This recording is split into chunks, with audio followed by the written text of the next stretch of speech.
Okay, we're at the drill press.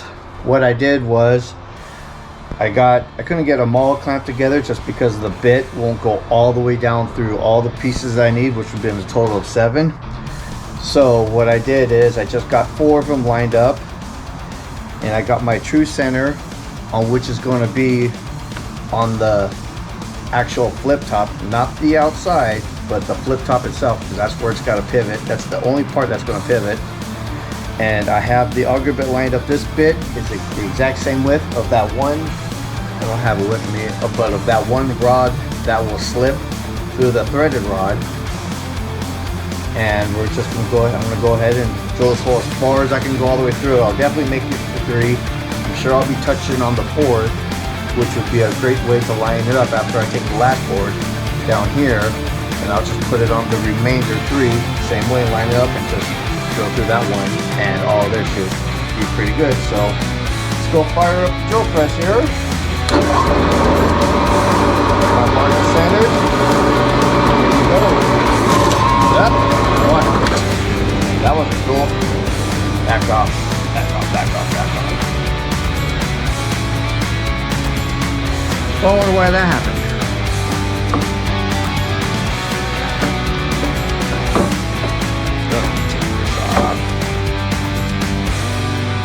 Technical difficulties. This happens every time.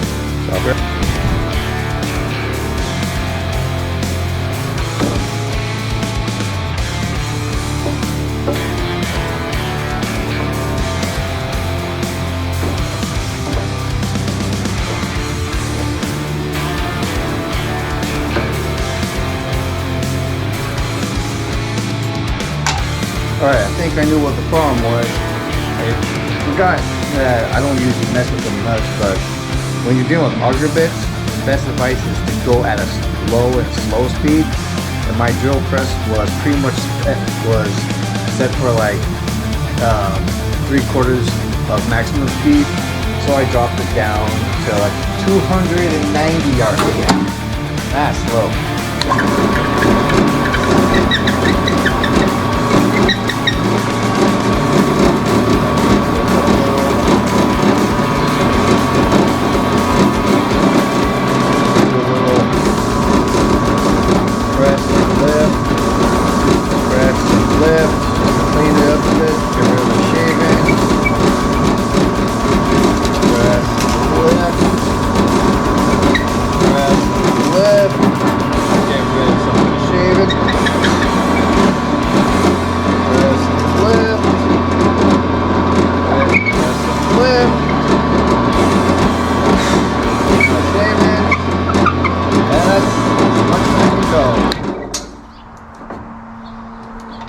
So, probably take the auger bit, scoot it up.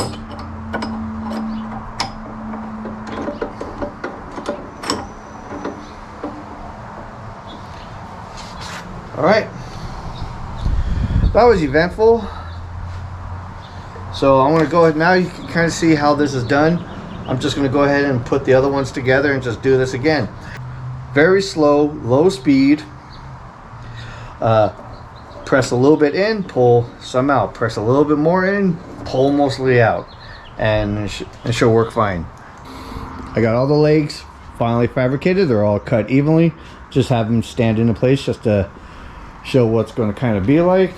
We're going to go ahead and just screw the boards in just like this, and another one on top, and just try to keep it square as possible. All right,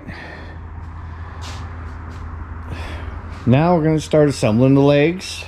And so guess what time that is? Well, that's number 2, you stupid bastard. Again? I apologize for this time-lapse crap. I feel like I owe you viewers a pizza roll or something. Okay, well, in this portion, I've already pre-cut the legs, or whatever you want to call them. So it's just a matter of, like before, drilling and screwing, drilling and screwing. But of course on my builds, I'm pretty much using like either, you know, just like reclaimed wood or some crap like that. Those are 4x4s, by the way. And what I did notice when I did cut it, its full length, I believe it was either 8 feet or 10 feet. There was like a slight little warp twistage, but I wasn't really worried about it because they were going to be cut down into short pieces. It would have been an issue if I was going to do something with the maximum length of it. But if you can see, like right there, that one post that's a kind of like behind me towards the chop saw, it's a little bit like angled inward and twisted. So, but you'll see later on how I kind of dealt with all that kind of stuff. And of course I'm going to explain later, but kind of explain now. I'm actually putting little blocks of wood around each legs, and the purpose of that is kind of help lock the legs in a little bit better. And so when I put the boards on the bottom part of the shelf of the table, I can actually have some place to attach it into the corners and just let it have the boards kind of free float, so to speak. But yes, more drilling, more screwing, and cutting little blocks at 45s.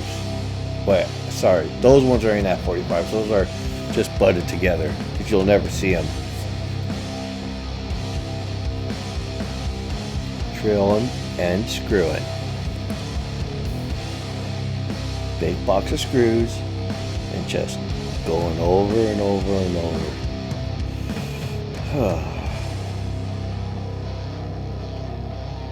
Really boring to watch this shit, isn't it? It'd be really boring to watch me do it in real time. Cut littles, put pieces in. I don't know. I think maybe, you know, blisters on my toes would actually be fun compared to this. Or, I don't know. Maybe take some Viagra just for fun.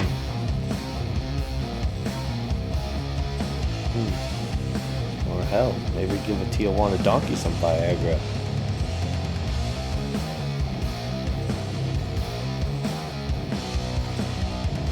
Oh, Jesus Christ. God, where's my hair going? Hey, look. Welcome back. Did we just see that? Once again, the boy with no shoes.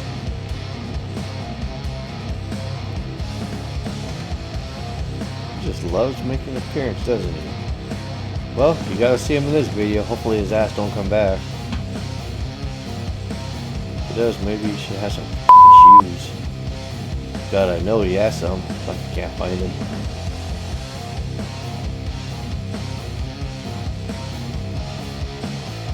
Drilling, screwing, drilling, and screwing.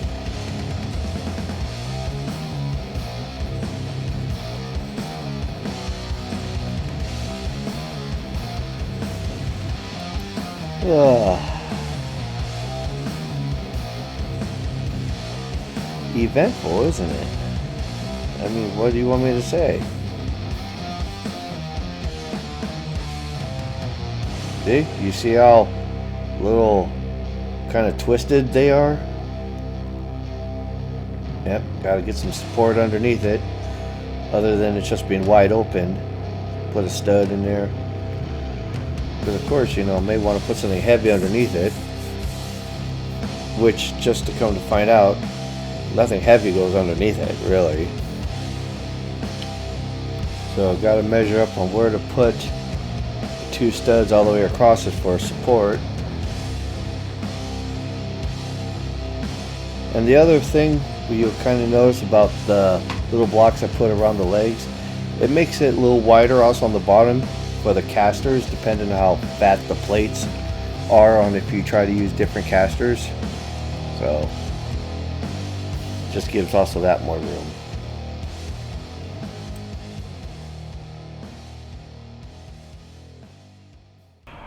All right, we got the bottom frame built, the legs are in place, and if you look at it, I also added these around the legs. The only purpose for those is really two things. It's just a little bit of extra strength for the legs, but mostly just a place to screw in the boards when it comes down to the corners, instead of having it all loose and open. I always want to have a good perimeter around all my pieces. They don't have to be pretty, because remember, some of this wood has some crowns in it, whatever.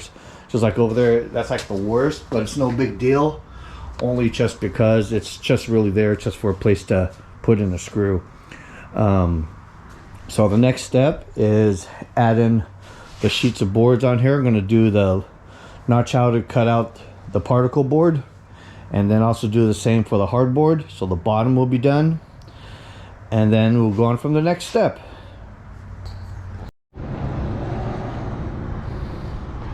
Okay, I got my sheet ready for the first piece. You see I've already made my marks on where to cut out my notches. And go ahead and cut this out and then put it on the thing, and you get to watch me do it.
Alright, that's all it is for this part.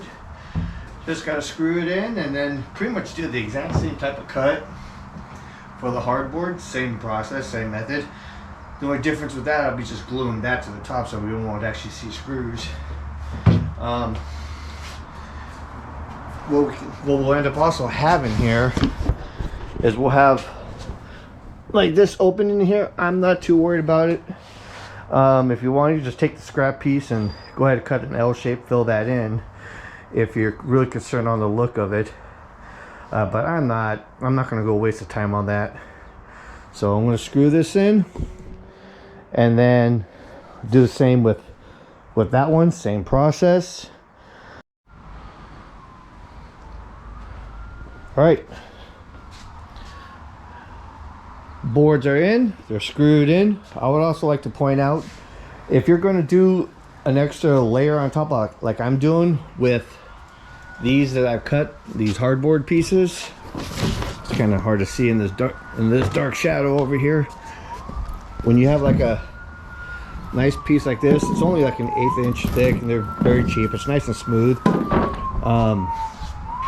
Or like any other type of thin surface, if surface covering that you want to use, or you can just leave it like this. But if you're going to cover something thin, what you really should make sure you do is make sure when you're screwing your sub piece or whatever you want to call it, make sure your screws are countersinked you don't want to leave any little bit of it up, because then you'll actually notice it. You'll feel a bump over through whatever surface covering you want to do.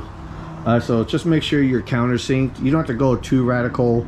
Like I've seen some people actually will go halfway through the thickness of whatever.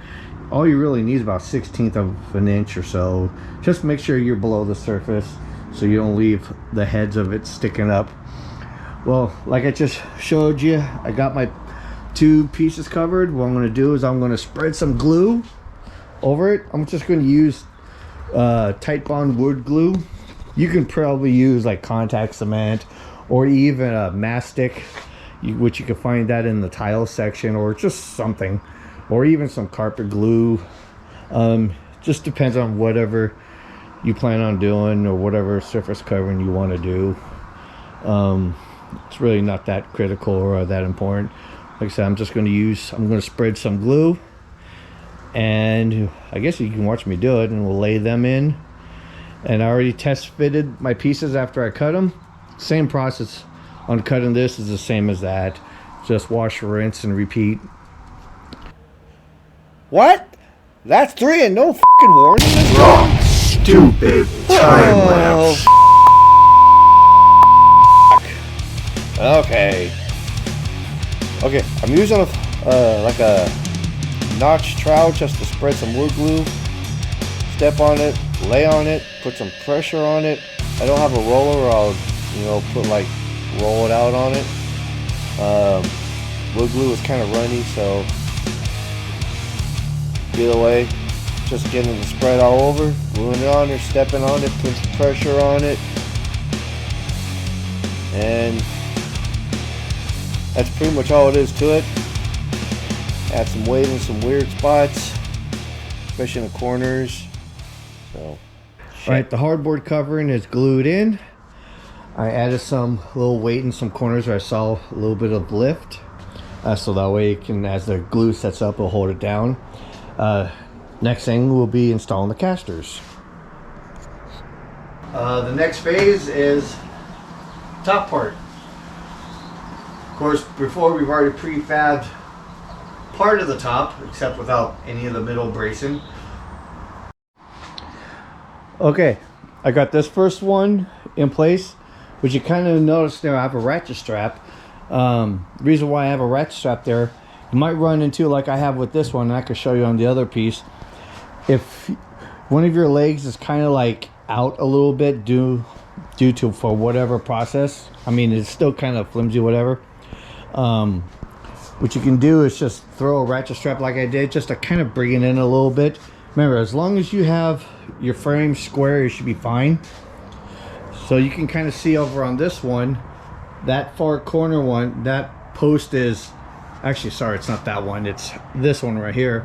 It's out a little bit. I'll end up having to do the same trick just by putting a ratchet strap, probably the same way, corner to that corner, suck it in a little bit, and then just fit in the piece into it. Another thing also to do is when trying to slide this thing over it, just put in a couple, like a temporary screw like I did right here, just to hold it up on all 4 corners so it doesn't fall to the ground and make it a little less of a headache. So right now this is just floating into place. It's not actually screwed in, but with the tension of the legs, it's kind of holding in place. Took a little mallet, leveled it up. So all I gotta do is just screw that in, and then it'll be on to the next one. Now the flip top frame is installed on this part of the bench.